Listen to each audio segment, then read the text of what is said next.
The van tires crunched over loose gravel, the sound dying instantly as the engine cut out. Route 76 sat in the middle of a vast, lightless stretch of highway. A neon sign hung above the entrance, its buzz rhythmic and sharp, pulsing like a failing heart. Via, Nia, Vinay, and Harmony stepped out. The air tasted of ozone and stale, burnt coffee. They stood for a moment in the dark, the silence of the desert pressing against their ears. No one spoke. They moved toward the building, their boots clicking against the concrete. Inside, the fluorescent lights hummed in a frequency that set teeth on edge. They split up to cover the shifts, moving toward their stations with practiced, mechanical movements. Via stopped behind the main counter. She did not look at the register. Instead, she stared directly into the glass lens of the security camera mounted in the corner. "Whenever things get this quiet," she whispered, "the universe is just winding up for a punch." She pulled back, blinked, and turned to the register. In the kitchen, Nya reached for the hot dog roller. The metal surface was slick with grease, but the meat was moving. A frankfurter rolled past, its skin splitting to reveal a wet, human-like eyeball that blinked directly at her. She recoiled, her hand shaking as she reached for the tongs. Beside it, a burger patty twitched. Thin, jointed spider legs erupted from the charred meat, scuttling toward the edge of the grill with frantic, clicking precision. Nya slammed the metal lid shut, the sound echoing like a gunshot. She backed away, chest heaving. Near the freezer, Vinay had no idea what waited for her. She grabbed the handle of the heavy door and hauled it open. As she pried the plastic lid loose, the contents did not smell of salt or ice. They hissed. The mass of seafood shifted, revealing a writhing nest of shell-covered locusts. Vinay froze, her fingers locked onto the lid. The station was no longer a place of business. It was a cage. Harmony was in the aisle, reaching for a soda can, when the shelf groaned. The metal frame didn't just bend, it warped like soft wax. She watched, paralyzed, as the cans began to stack themselves into a perfect, impossible pyramid. They hovered for a heartbeat, defying gravity, before the entire structure disintegrated.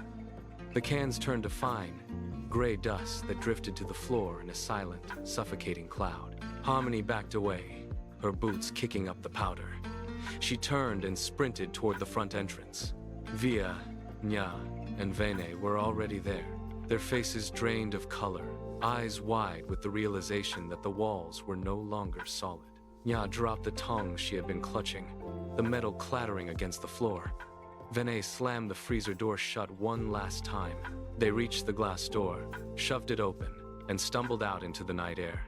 Via grabbed the keys from the counter, but as she reached the threshold, she threw them into the trash bin. They bolted for the van, tires spinning in the gravel, and drove until the flickering neon sign was nothing more than a dying spark in the rearview mirror. The van roared as the engine strained against the dark highway. Nobody spoke. The silence inside was thick, broken only by the rhythmic thrum of tires on asphalt. Via gripped the steering wheel until her knuckles turned white, her eyes darting to the rearview mirror every few seconds. The station was gone, but the feeling of being watched lingered. Miles stretched out in a blur of black trees and empty road. Then, a shape emerged from the gloom. A girl stood on the shoulder, her thumb extended toward the oncoming headlights. She did not look like a traveler. She looked like a marker. Via slowed the van, the brakes squealing in the quiet night. As they pulled to a stop, the girl stepped forward. Her name tag caught the light. Naira Calloway. She did not wait for an invitation. She pulled the sliding door open and climbed into the back seat, settling into the shadows between Nya and Vinay. She simply stared straight ahead. The air grew cold, heavy with the scent of ozone. The girls exchanged frantic glances. They had invited the nightmare in. The van rolled to a stop in a clearing where the trees stood like silent sentinels. They built a fire, the crackle of dry wood cutting through the oppressive stillness.